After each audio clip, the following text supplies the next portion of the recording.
یزید نے جب امام حسین رضی اللہ تعالیٰ سے بیعت کرنے کا مطالبہ کیا تو امام حسین نے فرمایا کہ یزید خلافت کا اہل نہیں ہے، اسے خلیفہ نہیں بنایا جا سکتا۔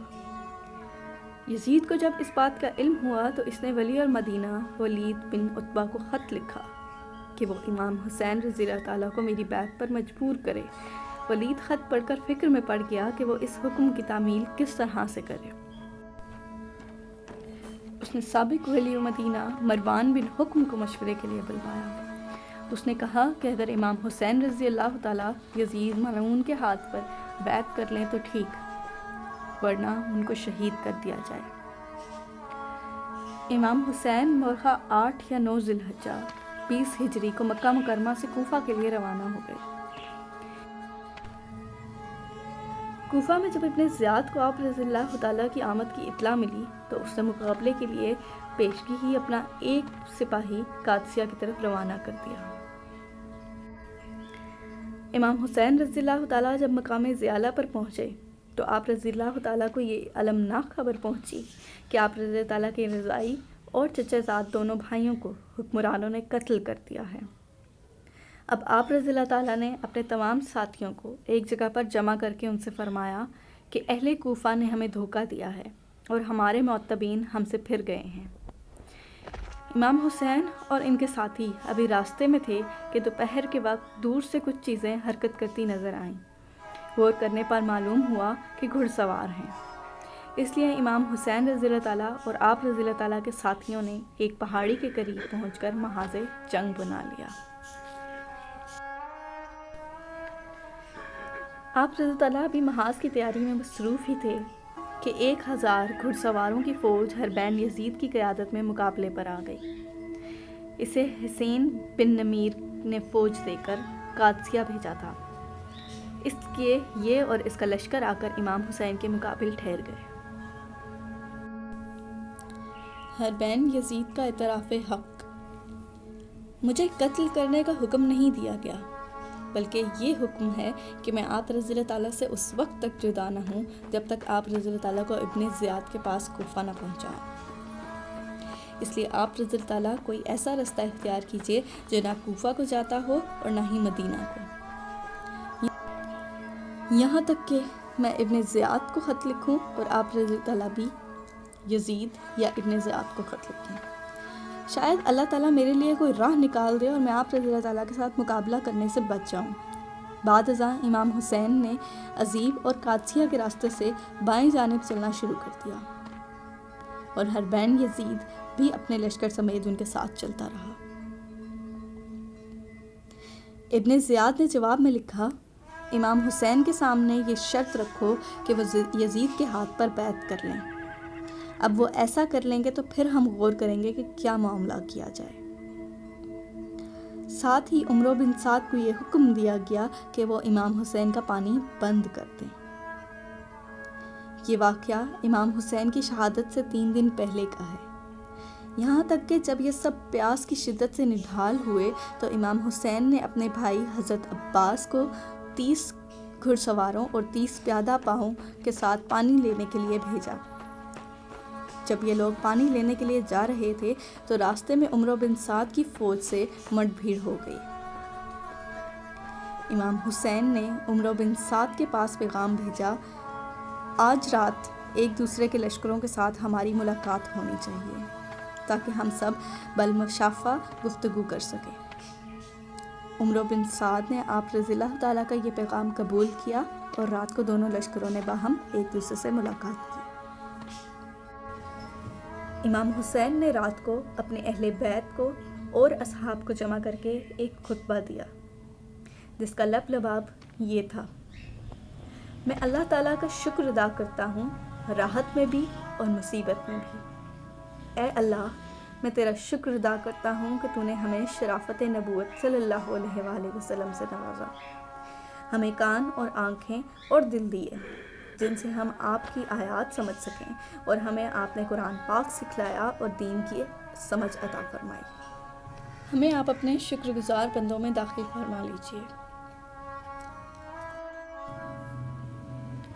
اس کے بعد امام حسین رضی اللہ تعالیٰ نے بنو عقیل کو مخاطب کر کے فرمایا، تمہارے ایک بزرگ مسلم بن عقیل شہید ہو چکے ہیں، تمہاری طرف سے وہی ایک کافی ہیں، تم سب واپس چلے جاؤ، میں تمہیں خوشی سے اجازت دیتا ہوں۔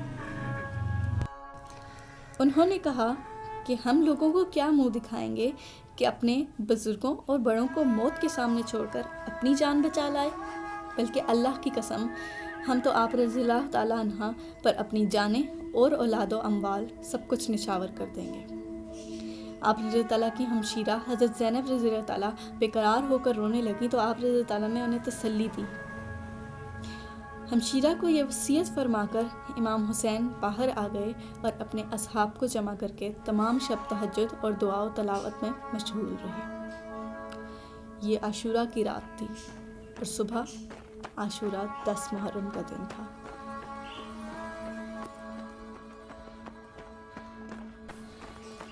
دسویں محرم جمعہ یا ہفتہ کے دن فجر کی نماز سے فارغ ہوتے ہی عمرو بن سعد لشکر لے کر امام حسین کے سامنے آ گیا۔ اس وقت امام حسین رضی اللہ تعالیٰ کے ساتھ کل 72 اصحاب تھے، جن میں سے 32 گھڑ سوار اور 40 پیادہ پا تھے۔ چنانچہ آپ رضی اللہ تعالیٰ نے مقابلہ کے لیے اپنے اصحاب کی صف بندی فرما لی۔ عمرو بن سعد نے اپنے لشکر کو 4 حصوں میں تقسیم کر کے ہر حصے کا ایک امیر بنا لیا تھا۔ ان میں سے ایک حصے کا امیر حربین یزید تھا، جو 1000 کا لشکر لے کر امام حسین کے مقابلے کے لیے بھیجا تھا، اور اس کے دل میں اہل بیت اطہار کی محبت کا جذبہ بیدار ہو چکا تھا۔ وہ اس وقت اپنی سابقہ کارروائی پر نادم ہو کر امام حسین کے قریب ہوتے ہوئے یک بارگی گھوڑا دوڑا کر آپ رضی اللہ تعالیٰ کے لشکر میں آ ملا اور عرض کیا کہ میری ابتدائی غفلت اور آپ رضی اللہ تعالیٰ کو واپسی کے لیے راستہ نہ دینے کا نتیجہ اس صورت میں ظاہر ہوا جو ہم دیکھ رہے ہیں۔ واللہ مجھے یہ اندازہ نہ تھا کہ یہ لوگ آپ رضی اللہ تعالیٰ کے خلاف اس حد تک پہنچ جائیں گے اور آپ رضی اللہ تعالیٰ کی کوئی بات نہ مانیں گے۔ اگر میں یہ جانتا تو ہرگز آپ رضی اللہ تعالیٰ کا راستہ نہ روکتا۔ اب میں آپ رضی اللہ تعالیٰ کے پاس تائب ہو کر آیا ہوں۔ اس کے بعد امام حسین رضی اللہ تعالیٰ نے رسائے کوفہ کا نام لے کر پکارا، اے شیس بن ربی، اے حجاز بن ابہر، اے قیاس بن عشش، اے زید بن حارث، کیا تم لوگوں نے کوفہ بلانے کے لیے مجھے خطوط نہیں لکھے تھے؟ امام حسین نے فرمایا، میرے پاس تمہارے تمام خطوط موجود ہیں۔ اے لوگو، اگر تم میرا آنا پسند نہیں کرتے تو مجھے چھوڑ دو تاکہ میں کسی ایسی زمین میں چلا جاؤں جہاں مجھے امن ملے۔ حضرت زہیر بن القیس کھڑے ہوئے اور ان لوگوں کو نصیحت کی، تم آل رسول صلی اللہ علیہ وسلم کے خون سے باز آ جاؤ۔ اگر تم اس سے باز نہ آئے تو خوب سمجھ لو کہ تم کو ابن زید سے کوئی فلاح نہ پہنچے گی، بلکہ بعد میں وہ تم پر بھی قتل و غارت کرے گا۔ جب گفتگو طویل ہونے لگی تو شمر ذوالجوشن نے اپنا پہلا تیر چلا دیا۔ اس کے بعد حربین یزید جو توبہ طائب ہو کر امام حسین کے لشکر میں شامل ہو گئے تھے، آگے بڑھے اور شہادت کو گلے لگا لیا۔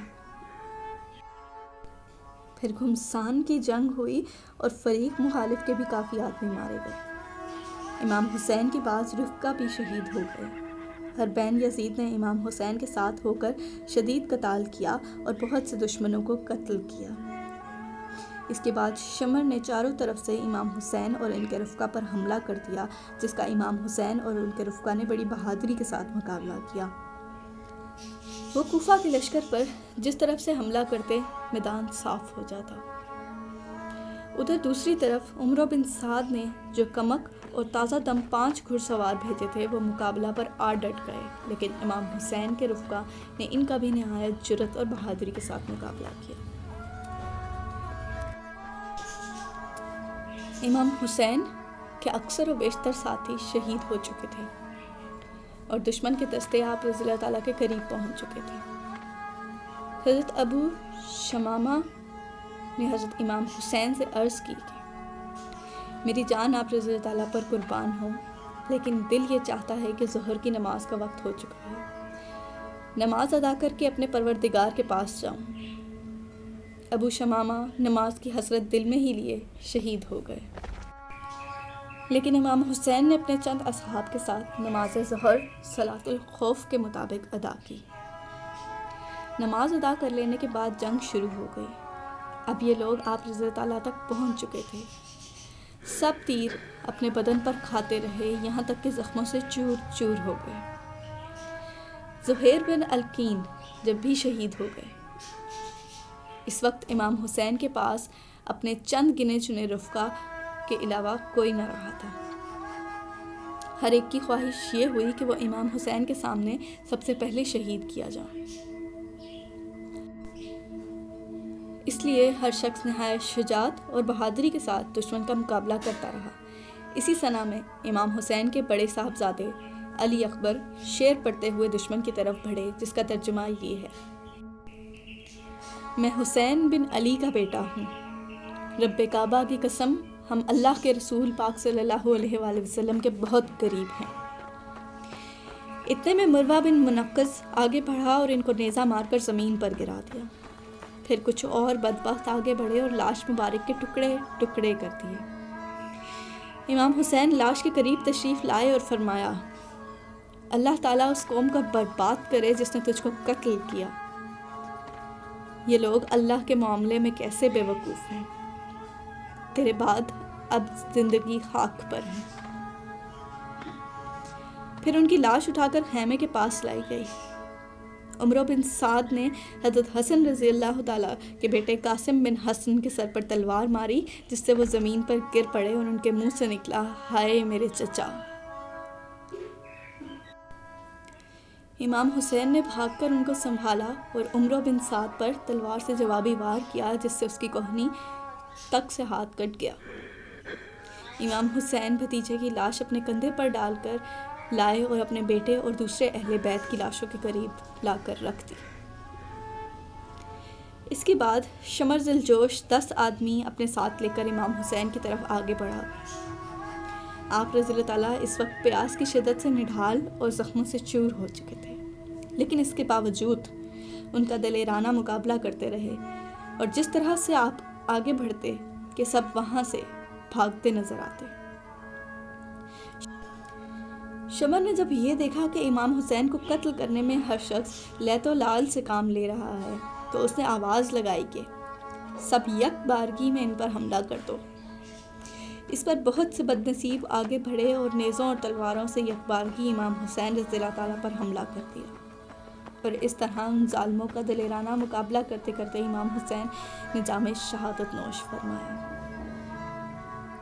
عام مورخین ابن اسیر وغیرہ نے لکھا ہے کہ جب سورج طلوع ہوتا، دھوپ در و دیوار پر پڑتی تو اتنی سرخ ہوتی جیسے دیواروں پر خون سے رنگ دیا گیا ہو۔ امام حسین کی شہادت کے بعد تقریباً 2-3 مہینوں تک آسمانی فضا کی یہی کیفیت رہی کہ سرخی مائل رہی۔